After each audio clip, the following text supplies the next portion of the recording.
Hey everybody, I'm John Kohler, work on PSP marketing, and here to talk to you a little bit today about Skype. And Skype is now in firmware update 3.90, and it offers basically the opportunity to turn your PSP into a social communication tool. So we're going to show you a little bit about that today.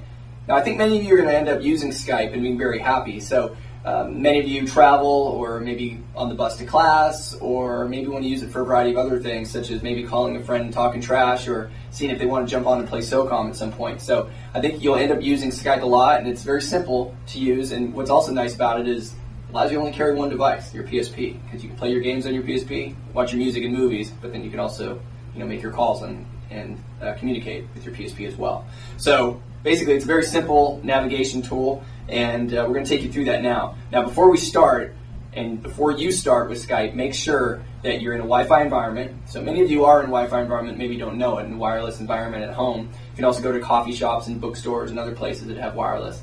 Just make sure you're in a Wi-Fi environment, because your PSP will need to access that. You also will need two peripherals that we sell. One is the PSP headset, which is this peripheral here. This is actually very simple. It just kind of connects to your ear and you talk through it. You also will need the remote control from the PSP headphones. Now these two connect like this, and then this bottom portion of the remote control connects into the video out port of the PSP 2000. Now we're eventually going to be selling a bundle that will include both of these products together, the remote control and the headset. For now, they're separate, so look for that soon. But for now, just understand that these are two separate peripherals and would need to be owned/purchased. So Skype works with the PSP 2000, and the reason for this is because of the increased RAM that's available in the 2000 model. So for those of you who own a PSP 2000, congrats, you'll be able to use Skype. So let's show a little bit about how this works here. You are now set up with the peripheral, you're in the hotspot.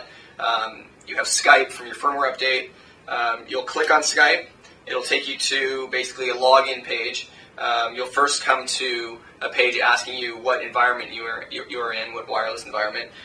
In our offices, we're in a beautiful environment called Merlot. So we'll click through here, and basically this will find the wireless environment. Obviously, make sure that your Wi-Fi switch is on. You'll need to make sure of that. It's at the top for the PSP 2000, remember that. So now we're signing in. When you sign in, you'll come to this page here. This page here shows your profile, your contacts list, history of who you've called, your dial pad, which is just basically the number pad, and tools or settings. So basically, for the most part, you'll use either contacts, history, or dial to make your phone calls through Skype. First of all, contacts. This is the various contacts that you've loaded. You can load your contacts from Skype.com, your online account. It'll come over seamlessly to your PSP when you sign up. So here we have a number of different individuals that are on our contacts list. You can actually go down to history. This is what it sounds like. You can go down and actually check all the phone calls that you've made. Or you can go down to dial. And this is probably the most common. You'll put in your country code. For those in the US and Canada, it'll be 1, obviously. And then you'll go down to phone number, and you're able to make to enter your digits. So it'll come up like that. Okay, so we're ready to make our phone call now. So I'm going to put the PSP headset on. We will be calling this number here, which is going to be entered on the dial pad. So I'll enter that now. It's a simple, just basically hitting X every time you want to access the particular number. Okay, so I've got my number. I'm going to go down to start call, and it gives you the little saying it's ringing, and there we go. So you can see it's ringing through. See who this is?